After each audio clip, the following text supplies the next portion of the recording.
For 8 years, my stepmom convinced me and everyone else that I had severe illnesses so she could collect donations and keep me isolated. I finally got my justice. My dad died when I was a little kid. My stepmom made me believe I had a severe illness for years so she could play hero, collect donations, and keep me isolated. At 17, I tested everything she told me, snuck out during one of her fake emergencies, went to the hospital without her, and learned I'm healthy. I turned over receipts, emails, and her fundraising lies to CPS and the police. She's in state prison for 6 years with restitution and a no-contact order. I'm free, learning how to be an actual person, and it's a messed up kind of relief. I used to think I was a walking glass vase. That's how she described me when I was 9. We have to protect you like a vase, sweetie. The sentence tasted nice at the time. People lean in for a fragile thing. They whisper. They make room. They forgive anything you can't do because they're scared you'll break. You can get addicted to being handled like that, even when it sucks. Especially when it's all you've known. I'm 17. If you've ever watched one of those videos where someone takes off a VR headset and the real world looks overexposed and fake, that's how life feels now. I'm still dizzy from it. You'd think I'd be angry all the time, but the feeling I walk around with is mostly embarrassment. Embarrassment that I believed it, repeated it, lived inside it like a house with no doors. And then this grief that shows up without warning. Like every boring normal thing I missed, it suddenly kicks me in the back of the knees. But I'm getting ahead. If you're going to read this, you should know what she did and how I got out. If I'm going to say it once, I might as well say it loud and clean. My earliest real memory of my dad, Aaron, is him putting me on his shoulders at the county fair so I could see the demolition derby. The cars weren't allowed to hit the driver's side. That rule existed to keep people alive. I remember him pointing at the rule painted on a board and saying, "Rules are what stop stupid from winning." He died before I learned that even good rules don't save you when somebody wants to cheat in a very specific way. He died when I was 5. A pickup ran a light. I wasn't in the truck. I was at home with Melissa. She wasn't my mom by blood, but that's what I called her because that was the map everyone handed me. My bio mom left before any of this.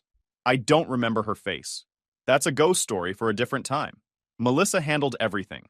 The funeral, the church ladies, the insurance. She cried in this perfect way that made other people cry too. She kept telling the story about how Dad had promised to teach me to change a tire that weekend. People put money in cards. They dropped off gift baskets. They hugged me and patted my hair and said I looked just like him.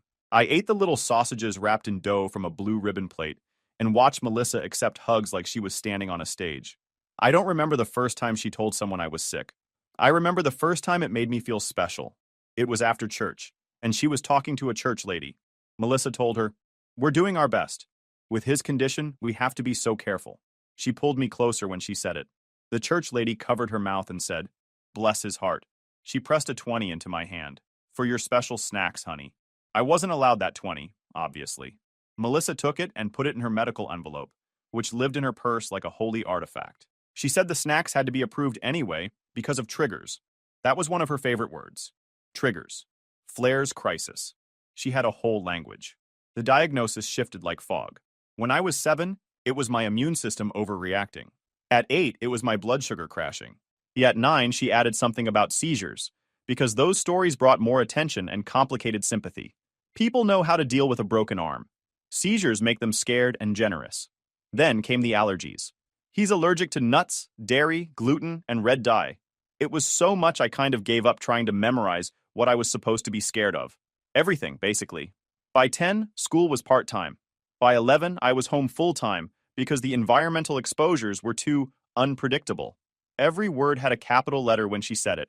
Environmental exposure. The school sent packets.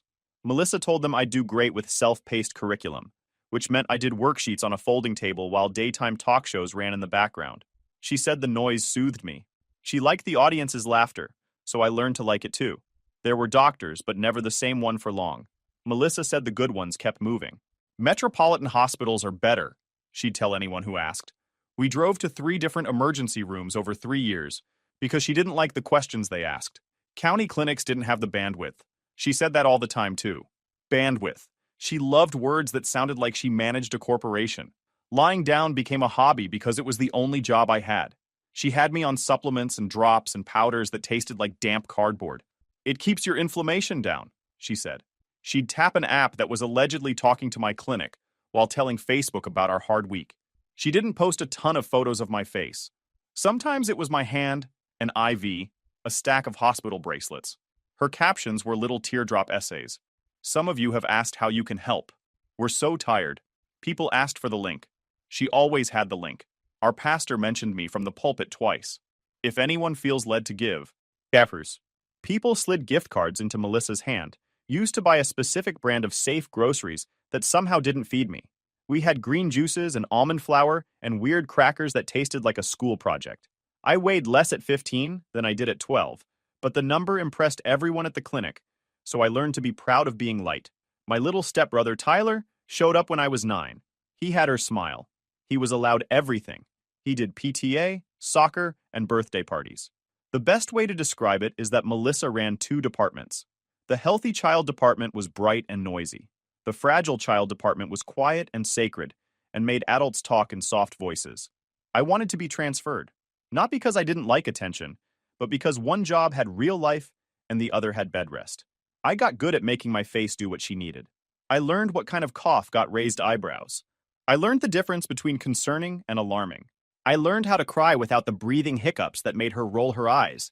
She'd say, "We don't want dramatics." But then she'd look even happier when I looked the most tragic, which was confusing. If you're a kid and the person with the car keys tells you reality is here and not there, you go here, and you stay. The first crack in the wall was a router password. I was 17. Tyler got a school Chromebook in 8th grade. He liked to watch highlight reels. The internet would lag because the TV was streaming, and Melissa was on her phone, and the smart thermostat was connected for reasons that made sense to her only. I figured out you could go to the router IP and see who was connected. The admin password was Melissa1. I didn't set out to be a hacker. I just wanted the TV to stop buffering. But once I was in, it was like someone had left the house unlocked and gone to sleep. The parental controls were intense. My account on the home laptop was restricted to educational sites and 3 medical portals. The router itself had whole blocks of the internet redlined. Type peanuts and it redirects to peanut allergy awareness. Type cancer and it is redirected to survivor stories. You could say 1,000 things online and never find the one you were trying to say. I sat there staring at this screen that told me, very politely, that I wasn't allowed to see the regular internet because I might misinterpret my condition. I still believed her, because that was all I knew. The second crack was a GoFundMe update. I wasn't supposed to see those. The fundraiser description was worded like a prayer letter. We've exhausted every local option. Specialists are 3 states away. We're grateful for help in this extremely tough season. No lies, if you don't mind the definition of exhausted being, we didn't like the answers here, and specialists being anyone who will nod. A melody from church commented little heart emojis. People donated 20, 30, 50. A woman my dad had fixed an AC unit for sent 200 and wrote, "Aaron was always so kind to our family." The update said we'd had a scary week with repeated ER visits. That wasn't true.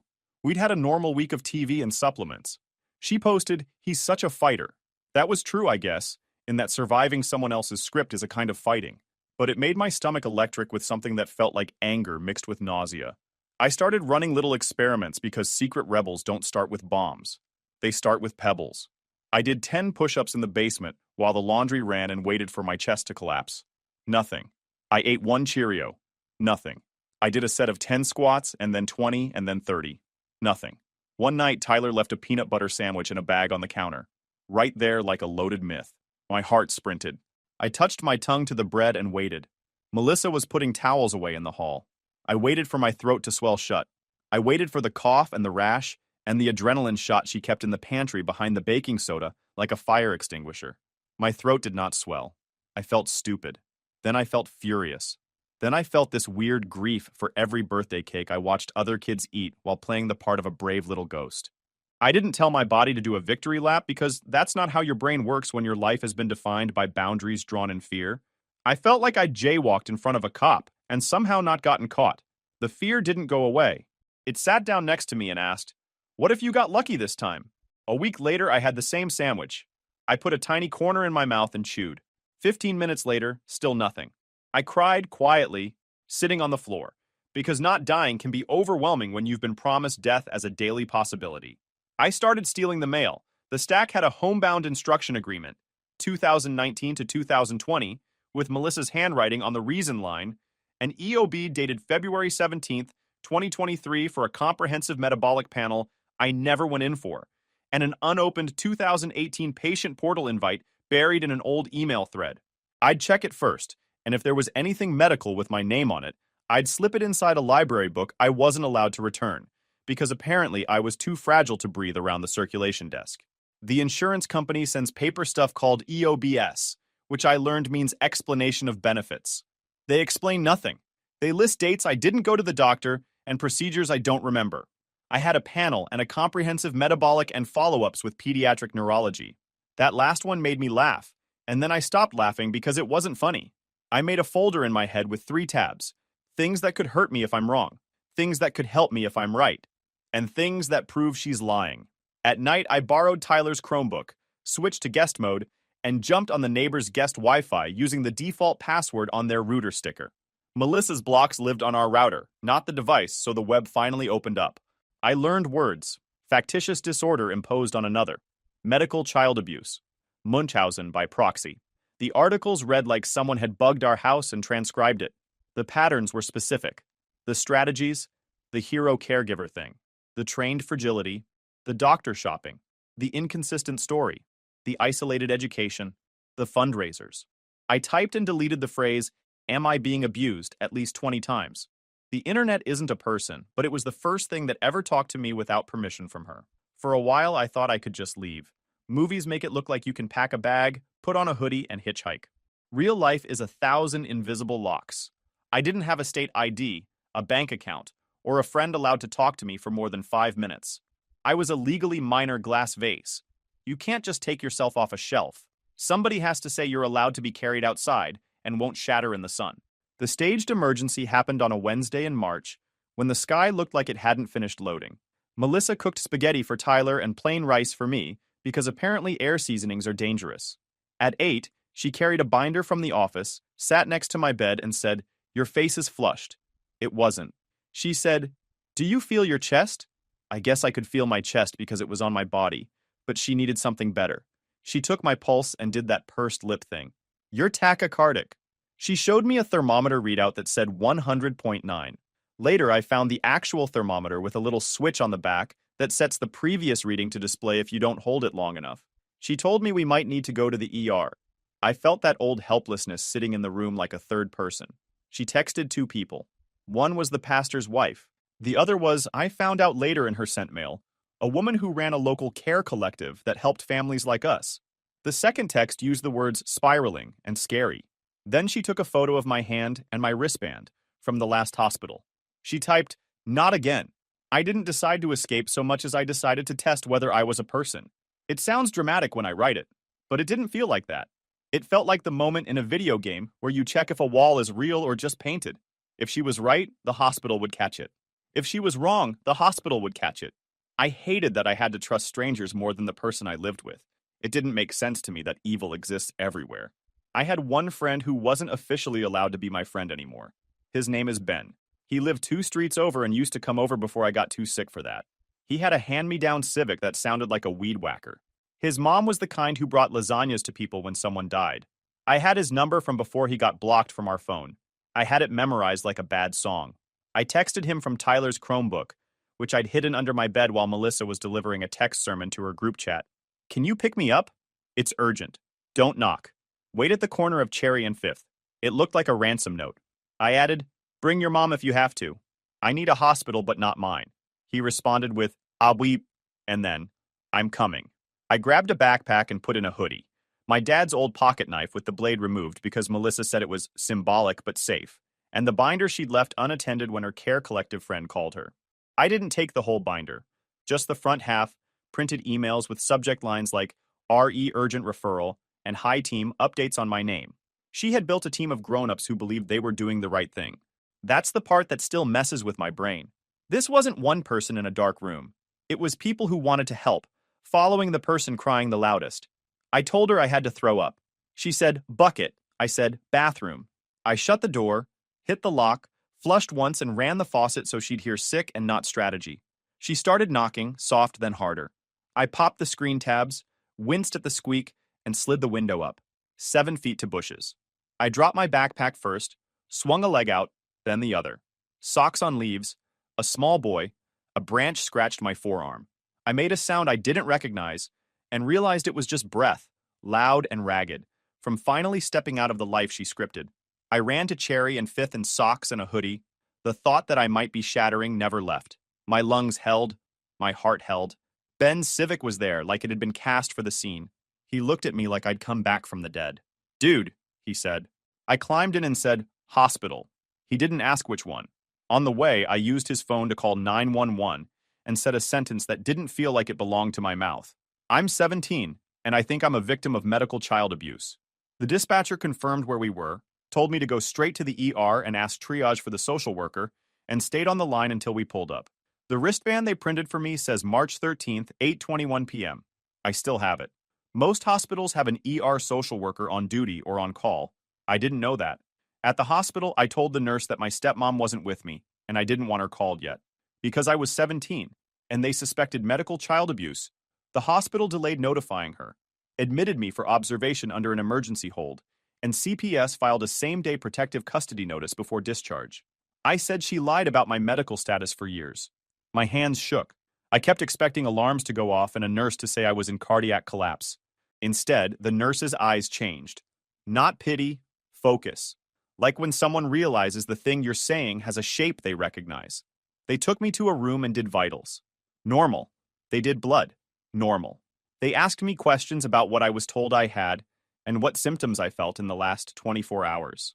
The doctor, a woman in her 30s with tired eyes and a practical ponytail, said, "We're going to keep you here for observation, and I'm going to page our social worker."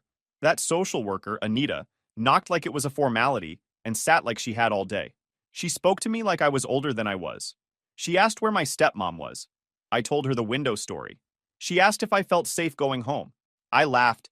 Then I cried again and hated that my body kept choosing to do that in front of strangers. This time, nobody looked annoyed by my breathing. Melissa called while I was there. She'd tracked my location because I was a vase and the house had to know where the vase went. Her voice through Ben's phone sounded like a bunch of different kinds of crying stacked on top of each other. "Where are you?" "We need to manage your crisis." I looked at Anita. She shook her head. "Hang up if you're not ready." They admitted me overnight. They gave me food I wasn't allowed at home. A normal sandwich. Milk. I waited for my throat to betray me. Nothing. I slept like somebody had vacuumed my brain. What happened next felt like a court show in slow motion. CPS got involved that same day. They didn't show up in dramatic fashion. A woman named Adrian in a cardigan came to my room with a legal pad. She wrote my answers down like I was telling her what parts we needed from the hardware store. She said things like mandated reporter, protective custody, and investigation. She asked if I had any proof. I slid her the half binder. The binder sang, front page, urgent referral for probable seizure disorder. April 6, 2022, CC'd to a care collective. Paper doesn't forget. Emails where she exaggerated symptoms. Notes where she told a doctor we'd tried therapies we never tried. Messages calling me poor kiddo and my fighter while asking for expedited appointments with tears in the font. A printed bank statement showing deposits from the crowdfunding site, plus a payout report from the fundraiser dashboard. Printed Uber trip emails with timestamps and destinations that didn't match her stories. On 2 rides, she'd handwritten NeuroF/U on the printouts, but the drop-off geotag was the mall. A neighbor's handwritten note with cash. "Hope this helps with gas to the children's hospital." I remember that day. We went shopping. Adrian photocopied everything and logged the binder, then said they'd subpoena the clinics and the platforms. They asked me for names of doctors, and I tried to remember. They asked if anyone had ever raised concerns. I said a pediatrician when I was 11 said he wanted a second opinion. We never saw him again. I remembered his name. They can pull records with just a name if you're a minor, and you're the kid who's the subject of the records. HIPAA has a maze of rules, but there are doors if you're the person the story is about. Melissa showed up at the hospital the next morning like she had been teleported in. She had a tote bag with my safe snacks and a face that had 3 different masks on it, cycling fast, shock, relief, righteous anger. Anita and Adrian were in the room. The doctor stood with them like a referee. Melissa did her cry while talking voice. "Sweetie, you scared me to death. You know your triggers. You can't just run off like that. Your system can't handle." A nurse held up a hand like a crossing guard. "We're going to speak with you privately. You can wait in the family room." That's when I saw her face crack. It was fast, like a glitch. The look that says the audience is getting taken away. She recovered, of course. She always recovered. She touched her chest like she had a heart condition none of us knew about. I'm his mother. The doctor said very evenly, "You're his legal guardian. Right now we're assessing for possible medical child abuse. Please wait outside." She left. The air felt colder.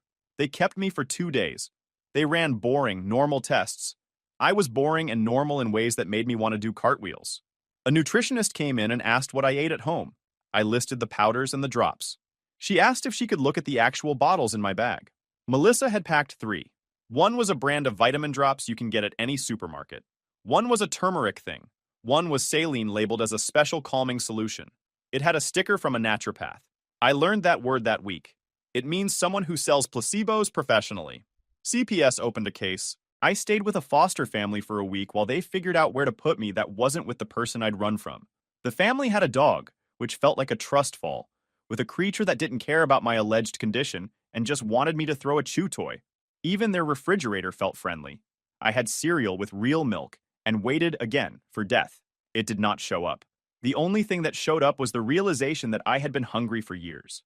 The investigation moved fast. Adrienne handed my file to a new worker named Thomas. He called every few days for one more detail, while subpoenas crawled through clinics and providers.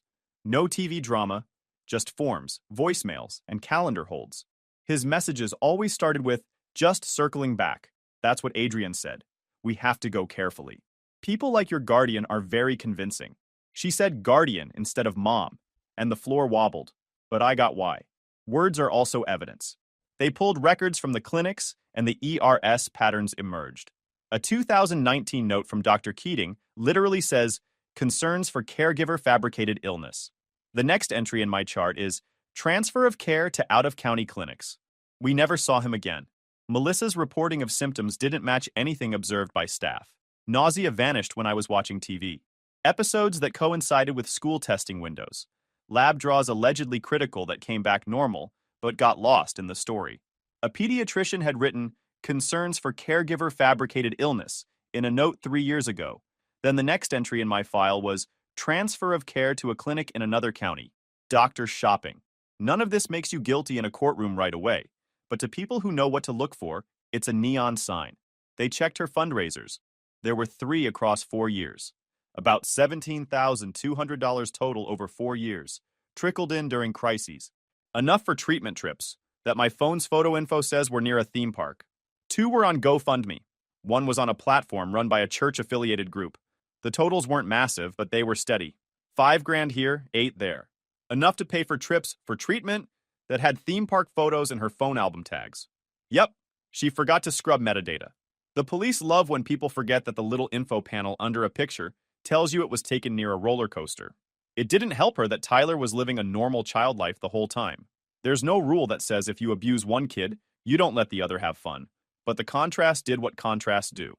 His school attendance was solid. He had shots on time. He didn't have the genetic predisposition to anything, according to her.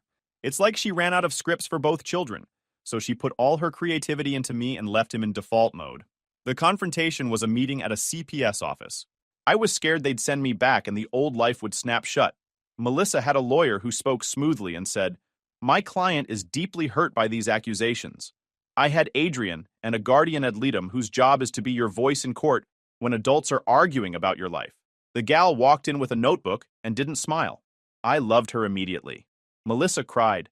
She said she had dedicated her life to caring for me.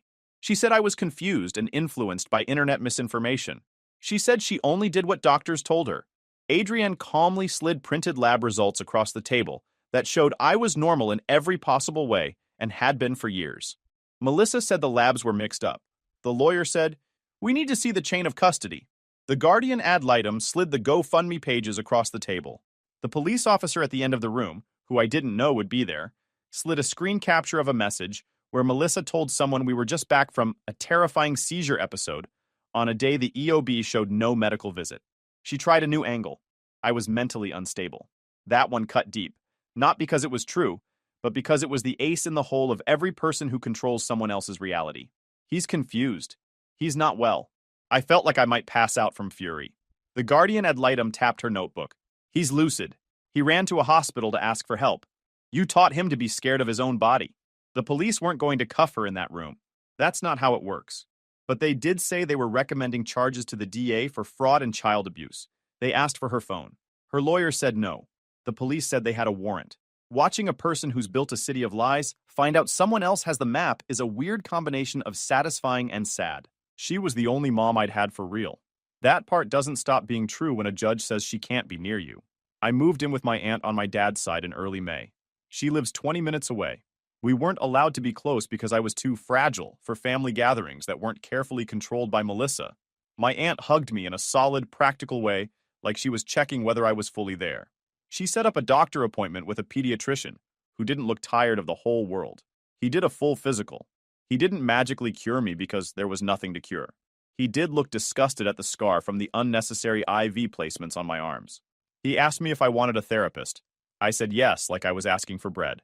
Tyler went to live with his grandmother, Melissa's mom, while they figured out the rest. They started it as a temporary safety plan with supervised visits. Nobody wanted to wreck his routine on top of everything else. He cried when we said goodbye. He's 11. He didn't do any of this. He's in family therapy now. We text sometimes about school and football. He sends memes.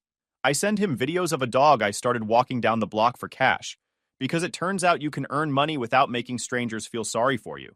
The court dates stacked up. Arraignment in late June, 2 continuances in July, plea on September 9th. She pled to felony child abuse and fraud.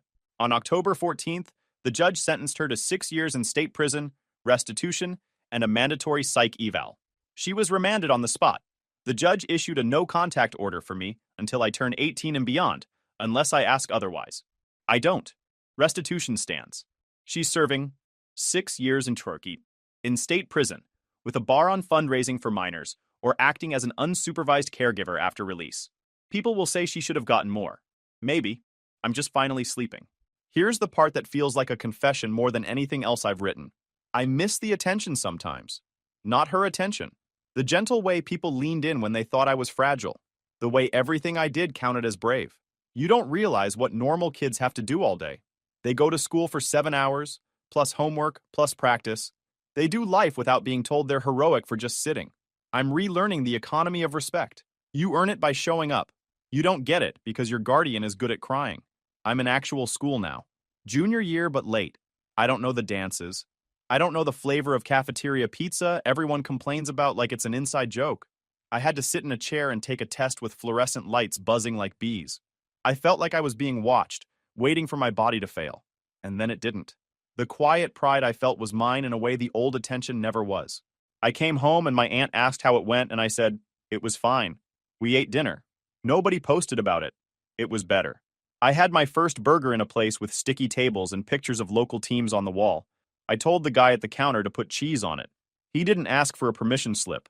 I bit it and felt like someone took off handcuffs I didn't know were on my tongue. I wanted to cry again. I didn't. I just ate and listened to a kid in a booth tell his friend about a girl he liked. People live like that. That sentence makes me feel stupid and grateful at the same time. I got a learner's permit. My aunt let me drive in a church parking lot on a Sunday afternoon when it was empty. The car felt like a creature I was responsible for. I kept thinking of my dad and the tire lesson we never had. I watched my hands on the wheel and tried to imagine his. I let myself cry then because nobody could see. And crying while learning to drive is a terrible idea, but also the most honest thing I've done. If you've never been allowed to steer your own life, holding an actual steering wheel feels like an exorcism. Therapy is weird, but useful. The therapist keeps asking me to separate the parts of my life by who owned them. What was mine? What was hers? What was our culture's obsession with miracle stories and brave warriors? He says something like, you were a kid. You didn't consent to being a prop. That sentence hit so hard I had to stand up and pace because sitting felt too vulnerable. We talk about shame. I hate that word. It's sticky. He tells me shame is a liar that wears a mask that looks like responsibility. He says guilt is I did something bad. Shame is I am something bad. He says my brain's been trained to confuse attention with affection and affection with control. He says I'll need to learn to like boring. That part made me laugh for real. Boring is delicious. Boring is a Saturday where the biggest decision is which t-shirt I'm wearing. I keep thinking about the little rituals she built around my fake illnesses. The pill box with days labeled like a calendar for ants. The way she'd put a blanket over my legs in public like I was a patient. The way people would nod solemnly. None of that was for me, not really. It was for the audience. It was for her. I was on the stage. It makes me mad. It makes me want to delete every photo where I look pale and brave. You don't fix a broken bone by pretending it was never there. You set it, you let it knit, you live with the scar. YouTube just dropped this new hype feature. If you're hooked on this story, smash that hype button. It tells YouTube this video deserves to blow up, and it keeps even crazier stories coming your way.